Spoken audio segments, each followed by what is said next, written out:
from Pittsburgh, tonight's bugler. Our buglers come from all over the country. All of our buglers pay their own way, which greatly helps this event to exist. It's also my honor to introduce Wendy Allen, President of Lincoln Fellowship of Pennsylvania, John Tuscan, Historian Archivist for the Fellowship, and Sandy Tuscan, this evening's photographer. This evening we walk through this beautiful national cemetery guided by the pathways that brought us here to Soldiers National Monument. While walking along the pathways, you are surrounded by the graves of fallen heroes and their enduring stories of sacrifice and sorrow, as well as those of extraordinary bravery. And those same pathways converge here to the place where in 1863, President Abraham Lincoln delivered the Gettysburg Address, one of the greatest speeches of all time. Gettysburg National Cemetery's pathways are America's enduring pathways that guide us to our history. Imagine what it would have been like to see President Abraham Lincoln when he was here in Gettysburg.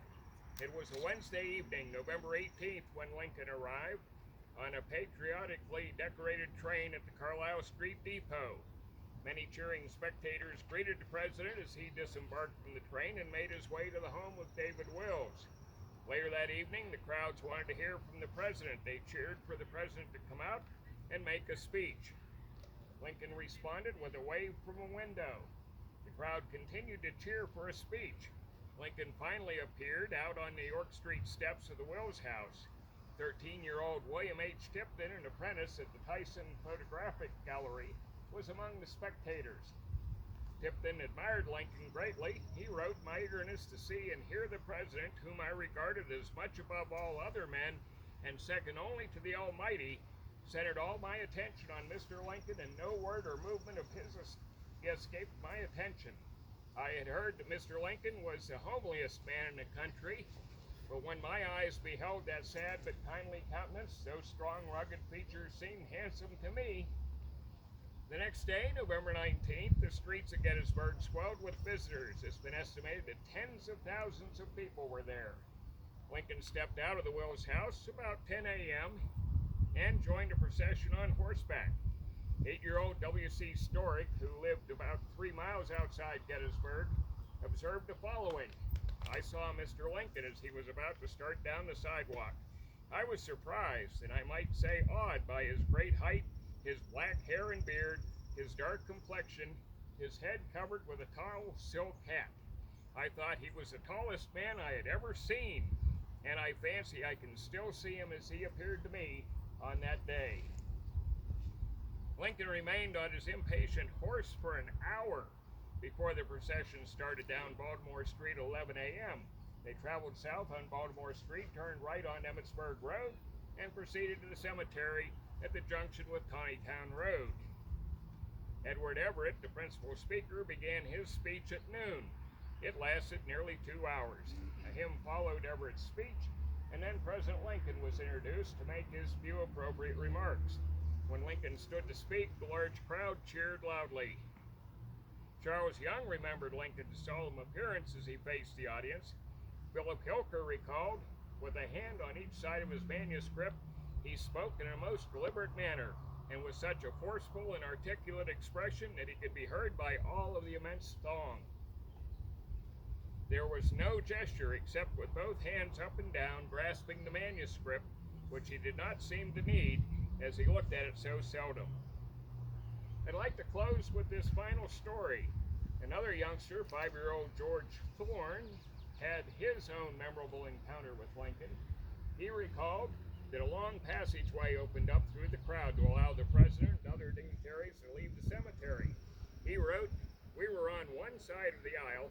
On the other side was a drum major covered with gold trimmings. My brother jumped across to be near that individual, and I was in the act of joining him when I felt a hand on top of my head, turning me back to my mother, who was very much chagrined that I should have walked in the way of the president. I've never regretted my act of that day, for it gave me the right to say I was patted on the head by Abraham Lincoln." Once again, we're honored to introduce Benjamin McClellan, tonight's bugler. Benjamin's been playing the bugle and trumpet for almost 9 years. He began playing the bugle when he joined the Boy Scouts troop and became the troop bugler. The first song he ever learned, as a matter of fact, was taps. Having never played an instrument before, he took lessons from the band instructor at his grade school, who encouraged him to play the trumpet as well.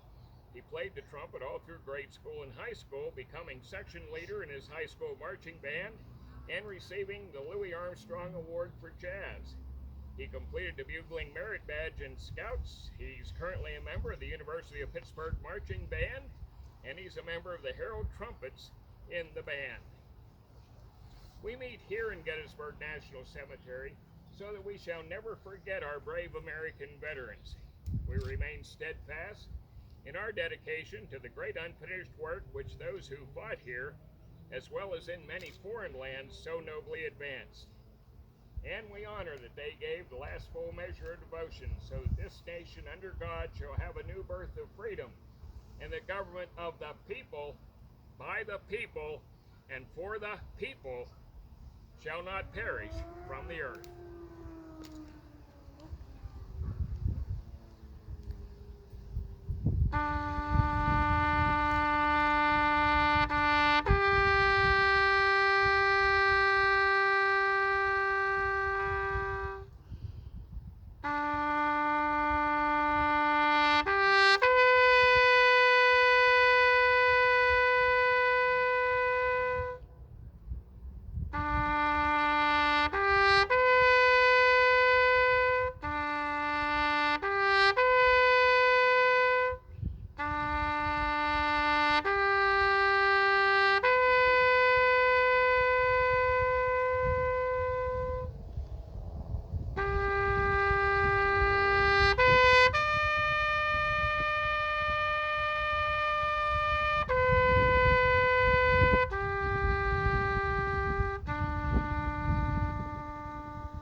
Keeping with the tradition started 2 years ago, we're honoring the unknown Union soldier buried here in Soldiers National Cemetery every evening, and we place a representative image on this year's commemorative coin. This unknown soldier represents all of the soldiers buried here. This evening, we're honoring the soldier buried in Section 22, plot number 594. You can see a blow-up of the coin that Wendy is showing at the current time. Thank you, Benjamin.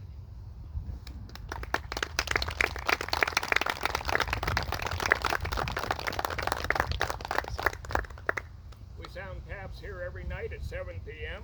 Also, we'd like to invite you to join us here November 19th for the annual Dedication Day ceremony. They'll be commemorating the 60th centennial anniversary of Lincoln's Gettysburg Address. This year's keynote speaker will be Susan Eisenhower, the granddaughter of General Eisenhower, who was a keynote speaker here in 1963. We'll also be joined by award-winning actor Graham Sibley, Lincoln historian Doris Kearns Goodwin, and Harold Holzer. We're also planning a tribute to opera singer and civil rights pioneer Marian Anderson, who sang here in 1963 at the invitation of General Eisenhower. For more information on that event, visit our website, lincolnfellowshipofpa.org. We also encourage you to visit the David Wills House on the square downtown, where President Lincoln put the finishing touches on his Gettysburg Address. At this time, I would like to conclude this evening's event by welcoming all active duty service members, retirees, and veterans, and members of the National Guard to join our bugler here for recognition and a thank you for your service.